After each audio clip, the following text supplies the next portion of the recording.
Maître, Oui. bonsoir. Oui, bonsoir, cher ami. Je voudrais tout d'abord rendre hommage à l'Afrique, qui se révèle une Afrique libre, et aussi avoir une pensée pour ces milliers, ces centaines de milliers d'Africains qui sont morts pour libérer la France. On dirait que l'Afrique se lève de nouveau pour aider la France à se libérer. Parce que si l'Afrique souffre, la France aussi souffre.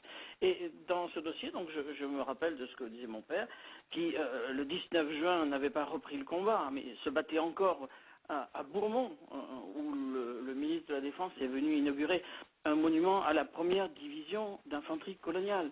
Bon, pour tous ceux qui savent, au-delà des mots proprement dit, ce que c'est, ça veut dire que ces Africains dont les Allemands avaient très peur, les Allemands les appelaient la division du diable, Teufel Division, eh bien ces Africains, ils se battaient encore le 19 juin.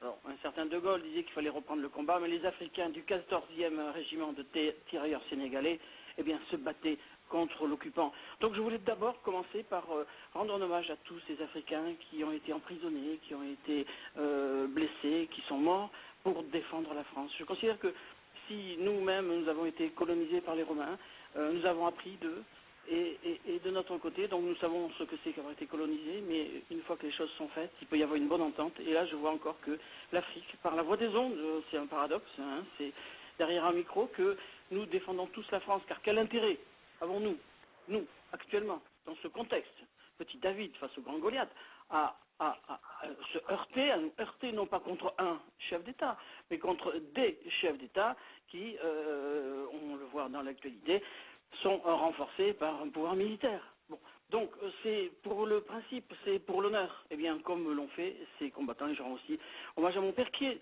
était africain, puisque mon père était né au Maroc, moi je suis né moi-même en Guinée, dans le Fouta Djallon, j'habitais au Bénin, j'habitais à Ouida, entre autres. Et donc c'est ce pays qui m'a fait naître, c'est dans ce pays que j'ai appris à parler, à raisonner, c'est dans le quartier de latin de l'Afrique, qu'on appelle ainsi le Bénin. Eh bien, j'ai appris à raisonner. Je l'expliquais à un ami africain. Oui, c'est là-bas que j'ai appris à raisonner. Et si après je me suis tourné vers le droit, eh bien j'étais très déçu. Car on nous montre des livres rouges, des codes. On nous donne des toges noires pour parler. Mais cela arrive, on le sait. Je ne fais pas de diffamation. Je ne risque rien professionnellement à le dire. On sait très bien qu'il y a des violations du droit. C'est du plus petit au plus grand qu'on voit des violations du droit. Et alors, cela, ça nous a amené, vous savez que quand on est avocat, on doit défendre la veuve et l'orphelin. Je dirais que c'est un choix qu'on fait quand on veut défendre la veuve et l'orphelin, c'est qu'on ne devient pas riche. Mais après tout, est-ce que ce n'est pas la plus grande des richesses de pouvoir se coucher le soir en se disant qu'on a fait son travail, et un peu comme les militaires grecs aux Thermopyles, on peut dire, passant, va dire à Sparte, que nous sommes ici, gisants, pour avoir défendu ces lois. Et donc la défense des lois, elle peut aller très loin dans les brimades ou les difficultés qu'on peut avoir, puisque après avoir défendu la veuve et l'orphelin et avoir fouillé les textes, j'ai découvert que beaucoup de choses qu'on m'avait dites, et je rends hommage à la culture juridique de Madame Mirella. Elle l'a dit.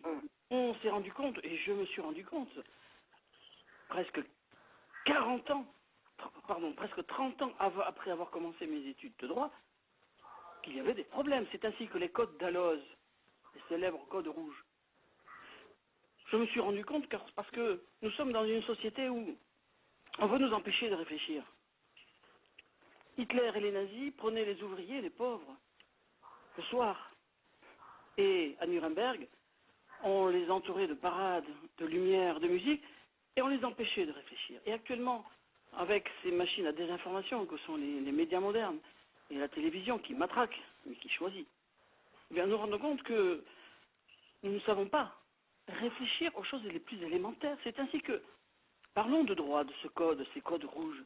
Mais il m'a fallu 30 ans pour me rendre compte que ces codes, ce ne sont que des éditions commerciales, faites par des commerçants, qui mettent dans ces codes ce qu'ils veulent. Et Madame Mirella sait bien que, il y a quelque temps, les éditions d'Alloz, la Sorbonne, le prestige de la France, les juristes français qui étudient sur ces codes rouges, eh bien ces codes rouges d'Alloz ont un directeur qui nous a fait écrire sur notre demande. Il est vrai, je vous traduis en gros, il est vrai que nous mettons que les lois sont promulguées par le président de la République, mais c'est faux. Et nous avons la lettre. Et elle pourra être vue sur Internet si ce n'est pas déjà fait.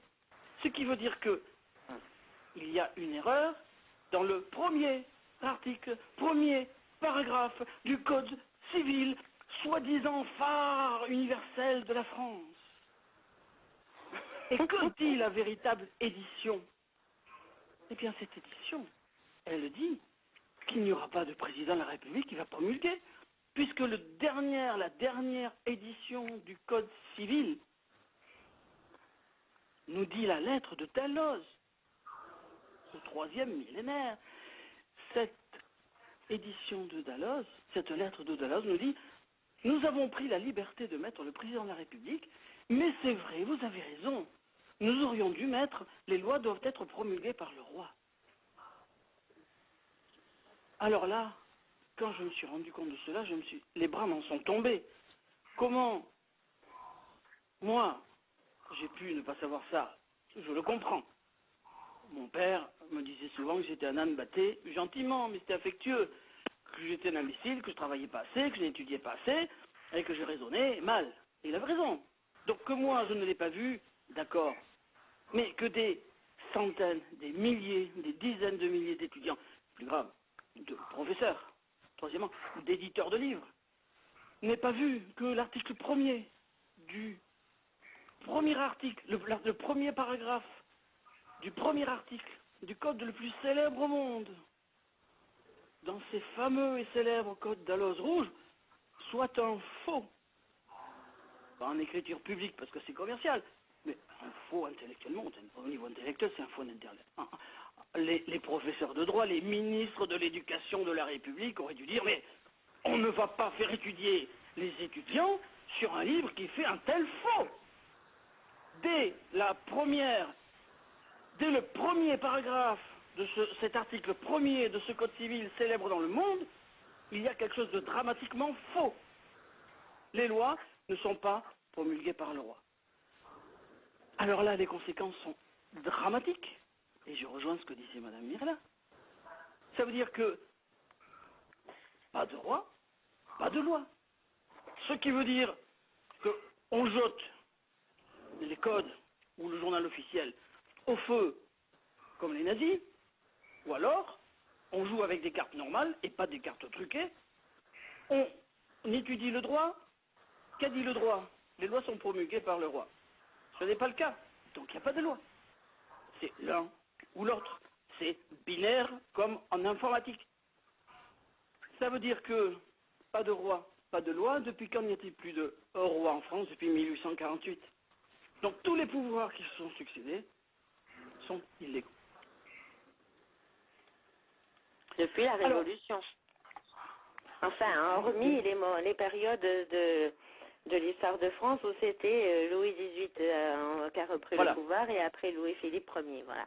Il n'y a que la Déclaration des droits de l'homme, la Constitution de 1791, la Charte monarchique de Louis XVI 1814 et celle de 1832. Voilà. Qui sont valides. Toutes les autres constitutions qu'on nous présente sur le site du Conseil constitutionnel, ce sont toutes des faux en écriture publique. Voilà. Donc, on nous a organisé un gouvernement, un contexte, un milieu virtuel auquel tout le monde croit, parce qu'on croit à la démocratie, on croit à la constitution, mais en fait, tout le monde travaille dans l'illégalité. Voilà. Et nous, les pauvres moutons, après on vient nous interpeller en nous disant il y avait tel texte de loi. Voilà. Donc vous avez fait une infraction à la loi. C'est que dès le premier article du premier paragraphe du premier article du code français le plus célèbre, on a un bug ainsi. Alors il suffit de lire la suite de ce premier paragraphe pour voir qu'il y a un deuxième bug.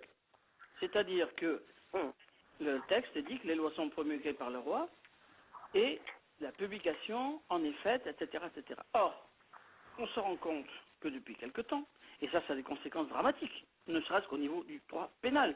Ce qui fait que s'il y avait quelqu'un qui suivait le droit actuel, juridiquement, on devrait libérer de prison tous les Français qui sont en prison actuellement, qui le sont, si on regarde l'état du droit, illégalement. Et là, je vais vous faire la démonstration, c'est très simple.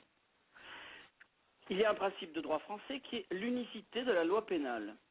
C'est-à-dire que la loi, elle doit être une pour tout le monde. On ne va pas mettre une contravention parce que quelqu'un roule à 50 à Bayonne et ne pas la mettre à Périgueux. Donc, les textes de droit pénal doivent être applicables de la même façon dans tout le pays. Donc, c'est le principe de l'unité de la loi pénale. L'unicité de la loi pénale. Alors, là-dessus se greffe un problème qu'on trouve dans le premier article du Code civil, au niveau de la publication. Alors, la publication, c'est une formalité qui est le corollaire du fait que le gentil gendarme qui vous contrôle me dit « Mais brave monsieur, vous avez circulé, vous avez un phare qui ne marche pas. » Oui, mais je ne savais pas. Et vous savez que c'est une contravention? Mais non, je ne savais pas. Nul n'est censé ignorer la loi, monsieur. Donc, quand on vous dit nul n'est censé ignorer la loi, eh bien, il faut que l'État soit en mesure de prouver qu'il a mis tous les moyens nécessaires pour que vous puissiez l'avoir, cette loi, parce que vous n'êtes pas à l'Assemblée nationale dans la journée, ni le soir. Hein, vous travaillez chez vous, et puis même c'est loin. Et puis la vie à Paris, ça coûte cher, hein, les restaurants, les taxis et les hôtels. Donc, la loi dit que le journal officiel doit publier les textes de la loi une fois qu'elle est votée et promulguée, bien qu'il y ait un problème sur la promulgation. Et une fois que la loi est publiée, eh bien à ce moment-là, c'est bon. Un jour après, en province, le temps que ça arrive. Mais c'est là que les problèmes commencent. Il faut pouvoir prouver que le journal officiel est arrivé au département où vous habitez. Et pour cela, la loi du 12 Vendémiaire en 4, dans les Révolutions, dit dans son article 12 qu'il doit y avoir dans chaque préfecture un registre spécial dans lequel est coté, paraphé, marqué, signé, prouvé que le journal officiel est arrivé. Et c'est vrai que c'est normal, c'est comme quand on joue aux cartes. On regarde que tout le monde écarte régulièrement. Ce qui fait que là, l'État peut dire, mais regardez, le journal officiel est à la préfecture, et pour qu'on a créé les départements en France, avec un chef-lieu au milieu, c'est qu'en un jour, on pourrait venir à pied à la préfecture. Donc, vous pouvez venir de temps en temps consulter la préfecture, le journal officiel avec une nouvelle loi. Bon, c'est un peu rude, mais c'est comme ça. Mais là, l'État ne remplit pas, depuis quelque temps, ses fonctions, puisque, ou tous les cas, les collectivités locales, puisque les journaux officiels, quand il arrive en préfecture, eh bien, ce n'est pas marqué quel jour il est arrivé.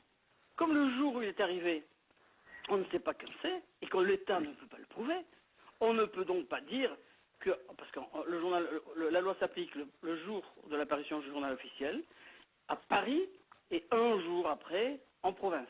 Donc, il faut montrer que le journal officiel est arrivé, et à partir de ce moment-là, la loi est applicable.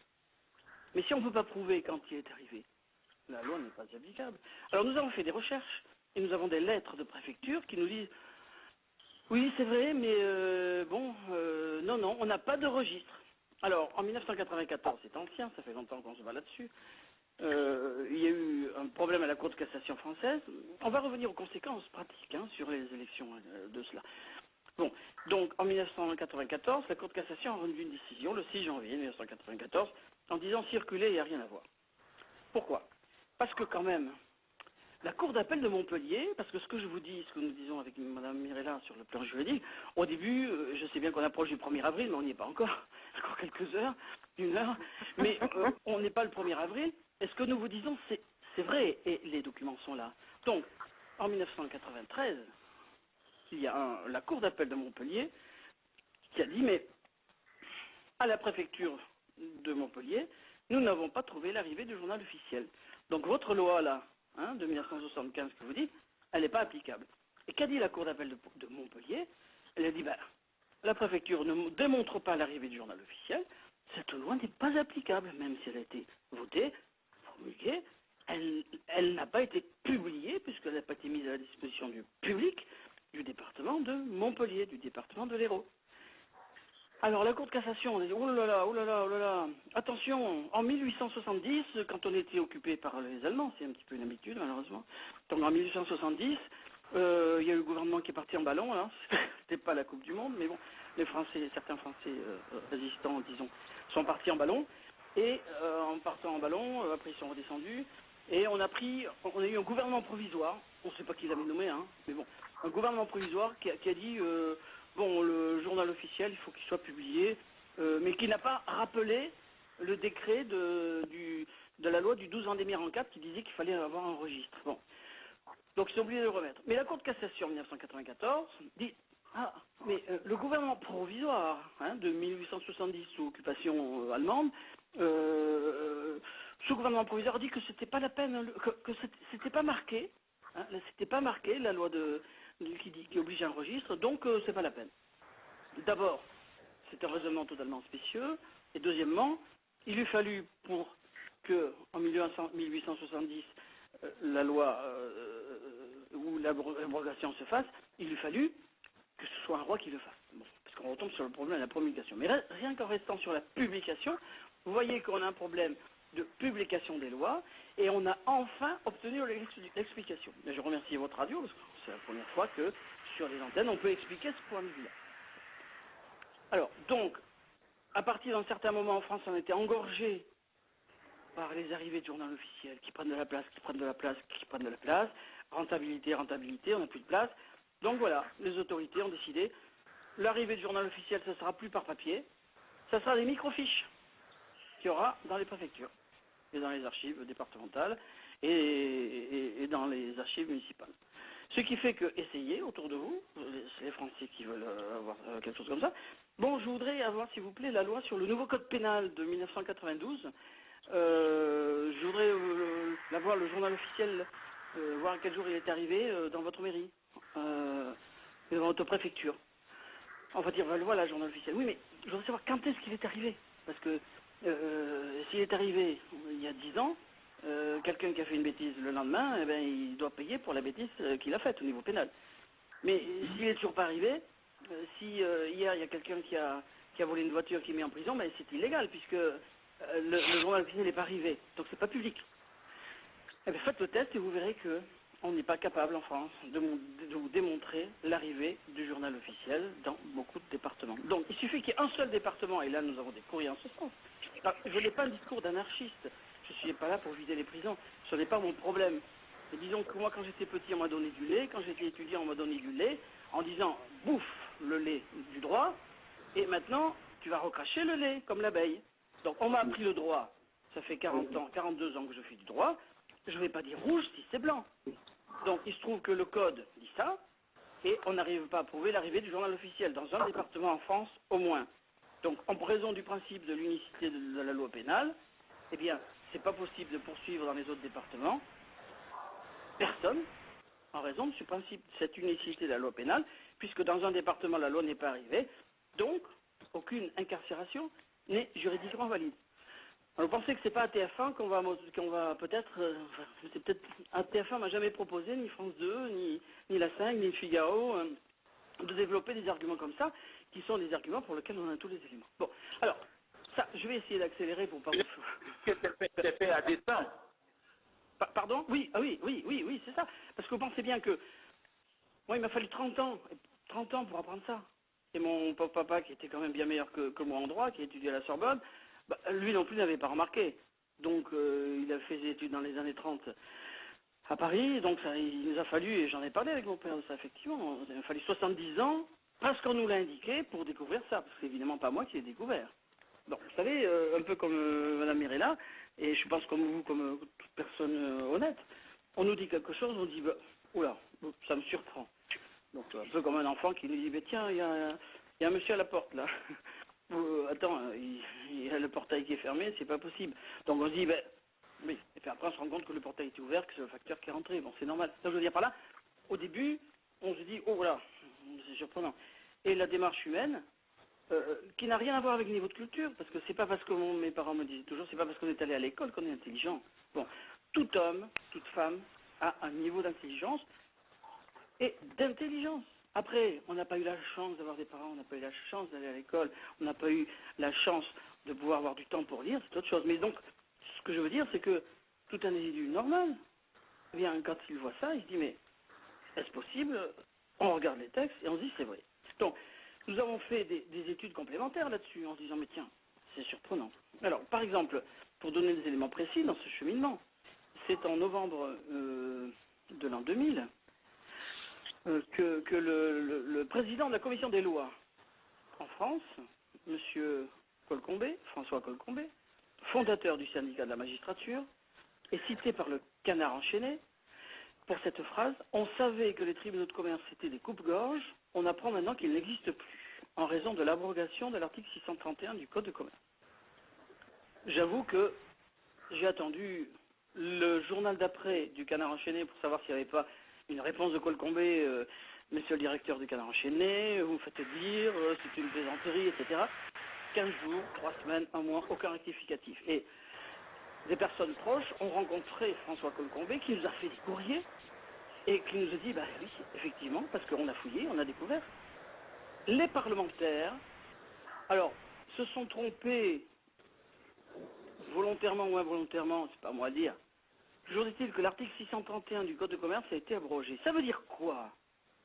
Ça veut dire que de 1991, date de 90, pardon, de 1990 jusqu'à 2001 et la loi de nouvelle régulation économique, tous les jugements de tribunaux de commerce étaient faux et nuls. Et je pèse mes mots. À partir du moment où l'article 631 du Code de commerce a été supprimé par erreur, les tribunaux de commerce n'avaient plus de compétences juridiques pour juger quoi que ce soit. Vous imaginez bien, quand nous avons alerté diverses autorités, partout on nous a dit non, ne vous inquiétez pas, c'est rien, etc. etc. Bon. Donc, ça veut dire que nous, en voyant ça, on s'est dit mais il y a des bugs partout. Et on a commencé à étudier. Et on s'est rendu compte que il n'y avait plus, par exemple, juridiquement, de juge depuis 1958. Alors vous allez me dire, mais vous plaisantez ou quoi? Mais non, nous ne plaisantons pas. Car les magistrats de France, ils ont un statut qui date du 22 décembre 1958. Un certain De Gaulle obtient les pleins pouvoirs en juin 58, et ensuite, il obtient la rédaction d'une constitution, et ensuite, il est élu président de la République, pas au suffrage universel, mais par un collège d'élus, le 21 décembre. Et alors que la constitution qu'il a fait faire dit que le pouvoir du président nouveau aura lieu lors de la proclamation officielle des résultats, ce qui se fera le 8 janvier 1959, et bien malgré ça, dès le lendemain de son élection, Charles de Gaulle, qui maîtrise le pouvoir exécutif, le pouvoir parlementaire, le pouvoir constitutionnel, si on peut dire, et eh bien, il veut museler le pouvoir judiciaire, donc il prend l'ordonnance 58-1270 du 22 décembre 1958, portant loi organique relative au statut de la magistrature, et il la signe. Mais il la signe le 22 novembre, c'est comme aux États-Unis. Il est président élu, mais il n'est pas président en exercice. Mais il la signe quand même. Donc, que pensez-vous d'un texte qui est signé, une loi qui est signée par un président, on retombe un petit peu dans le cas de Nicolas Sarkozy sur la validité d'une signature. Là, c'est dans le temps, pour Charles de Gaulle. Ce qui fait que Charles de Gaulle, entre le 21 décembre 1958 et le 8 janvier 1959, n'est que président élu. Et bien sûr, nous avons cherché les textes, et nous avons découvert dans le journal officiel que manque la signature du président de la République de l'époque. Parce que, même si Charles de Gaulle est élu le 21 décembre 1958, il n'est proclamé officiellement président, il n'a ses pouvoirs que le 8 janvier 1959. Et donc jusqu'au 8 janvier 1959, c'est René Coty qui est président de la République. Donc, mais qui a signé? Un enfant. Qui a signé? René Coty ne l'a pas signé. Qui l'a signé à ce moment? C'est Charles de Gaulle qui l'a signé, mais il n'était que président du Conseil. Waouh. Et oui, alors ça, il suffit d'aller sur... Comment? Et non. Ce qui veut dire que tous les gens qui ont été... Alors, vous allez dire que je vais très loin, mais arrêtez-moi avant que j'aille si loin. Tous les gens qui ont été condamnés à mort par des magistrats à partir de ce moment-là, qui ont été nommés par Charles de Gaulle à la suite de ce statut, et qu'est-ce qui se passe? Est-ce que c'était légal ou pas? Vous vous rendez compte? Alors évidemment, c'est un discours qui est appuyé sur des documents. Allez sur Légifrance, hein, vous tapez sur Google. Le gros avantage de la technique moderne, c'est pour ça peut-être qu'on veut nous empêcher d'avoir la liberté sur Internet, c'est qu'on peut aller chercher les documents et voir qui a dit quoi et qui a raison. Donc là, ça veut dire qu'il n'y a plus de magistrats depuis 1958. Mais c'est encore pire, parce que tout récemment, le procureur général Nadal, ancien procureur général français de la Cour de cassation, c'est important, a reconnu qu'il s'était passé de drôles de pression en matière judiciaire ces quelques dernières années. Mais il y a quelques mois, ce même procureur général, en exercice, M. Nadal, a dit textuellement « Le parquet général est en état de coma dépassé ». Parce que, à force de sortir ces arguments, de sortir cela dans les procès, eh bien, nous avons réussi à faire connaître la réalité. C'est-à-dire que le parquet, les procureurs de France, ne sont pas une autorité judiciaire régulière, qui a des pouvoirs indépendants. Et c'est pourquoi? Parce que des avocats sont allés très loin. Et il y a une avocate à qui on a fait des ennuis, qui s'appelle France Moulin. Eh bien, elle a eu tout plein d'ennuis, elle a continué. Vous savez, c'est la détermination qui compte. Tout ce qui ne m'abat pas me renforce. Et donc, c'est elle qui a fait gagner à la Cour européenne des droits de l'homme, et c'est ainsi que la Cour européenne des droits de l'homme a dit dans un arrêt, les procureurs de France ne sont pas une autorité indépendante. Donc vous voyez que, à la fois depuis 1958, sur le défaut d'existence légale de ce statut qui n'est pas signé par le président de la République de René Coty, jusqu'au statut des magistrats, on a déjà des bugs partout. Et alors, qu'est-ce qu'il y a de grave dans ce que je vous dis à propos du statut des magistrats, eh bien, et de l'indépendance des procureurs de la République? On pourrait penser qu'on s'arrête là. Mais non. Parce qu'en fait, dans le discours que nous avons avec Mme Mirella, c'est partout qu'on arrive au même chemin et à la même conclusion. Toutes les institutions, et monsieur, vous m'avez très bien compris en disant que c'est un problème qui est évoqué aujourd'hui de M. Sarkozy, mais c'est un problème qui est évoqué des institutions françaises. Et toutes sont vérolées. Pratiquement toutes. Et par voie de conséquence, mais il y en a une qui a une incidence sur l'autre, l'autre aussi, mais elles ont toutes un problème à la base, ou presque toutes. Tous les cas, donc, pour continuer ce raisonnement, à propos du procureur de la République. Le procureur de la République n'étant pas une autorité indépendante, pourquoi?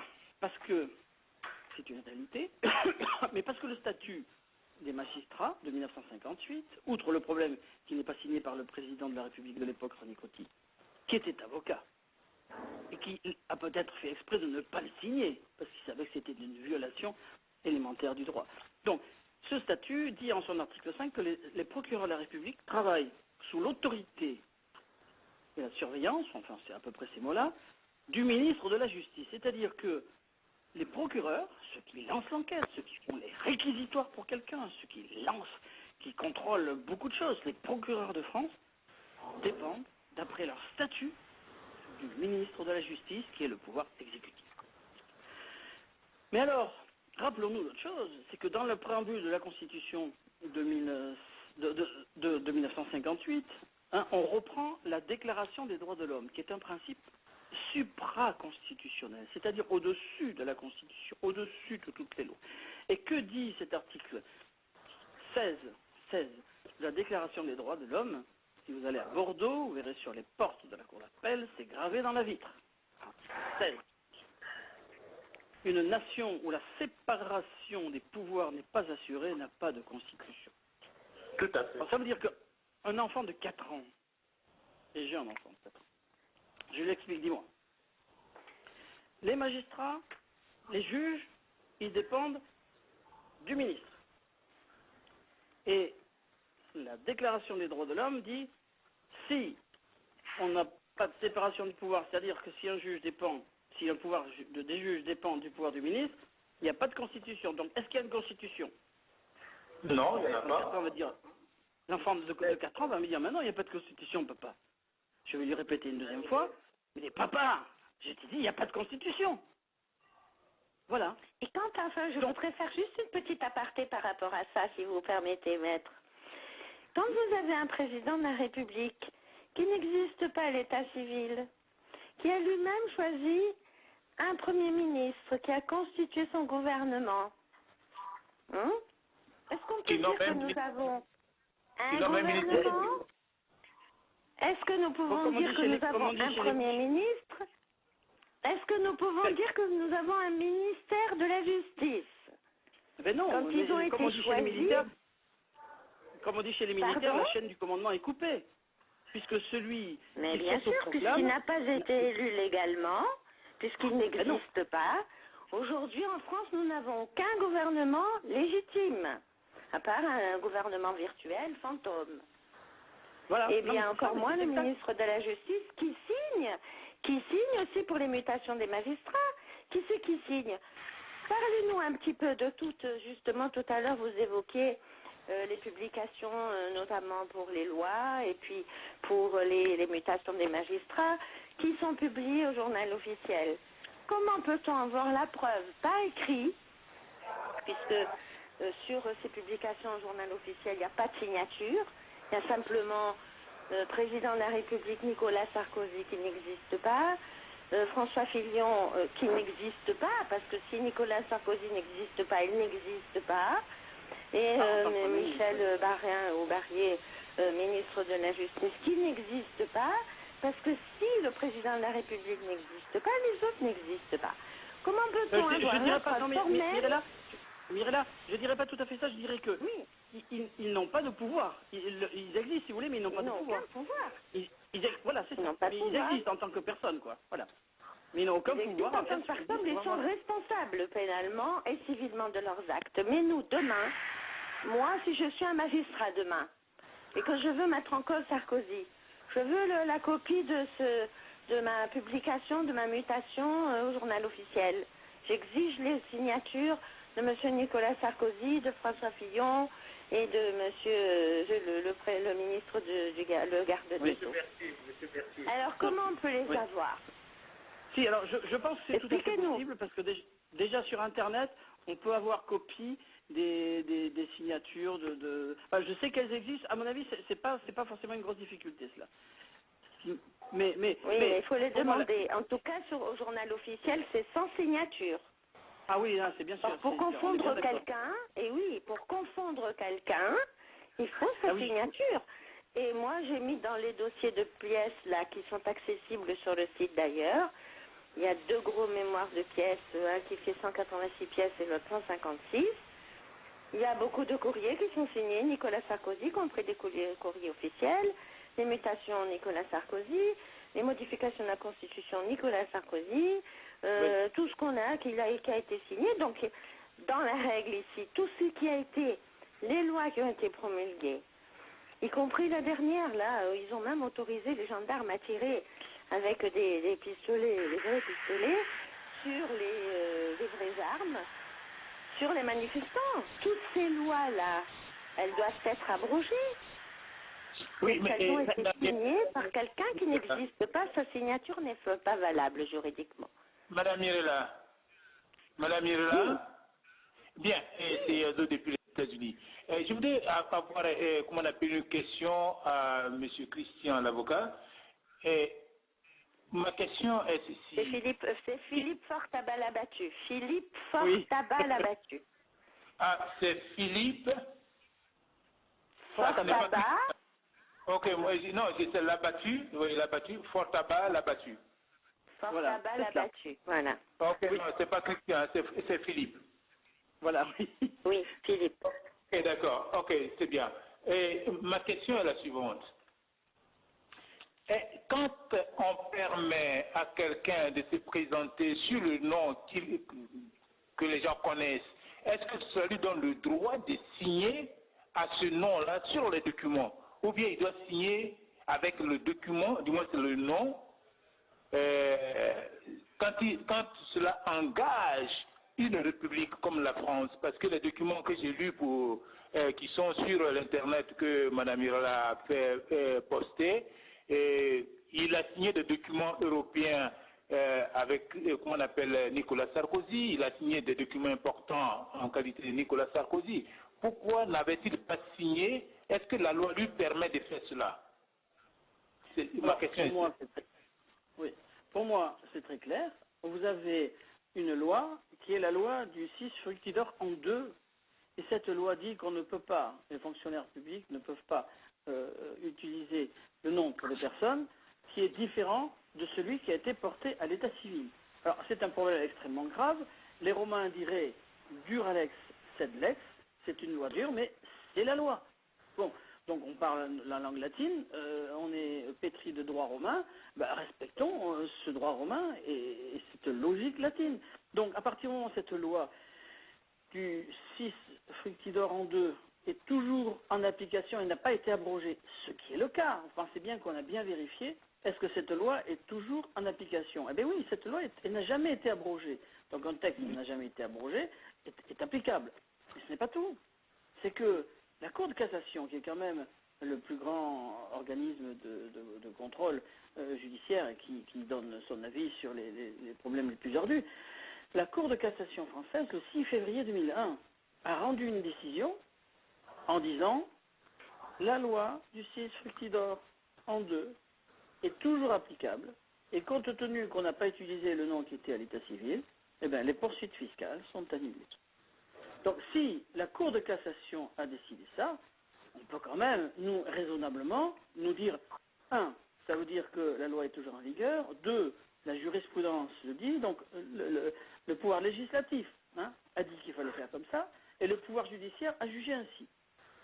Alors, il ne faut pas cacher qu'une partie aussi difficile a fait que, aussitôt, on a trouvé une autre chambre, parce que la Cour de cassation est divisée en plusieurs chambres.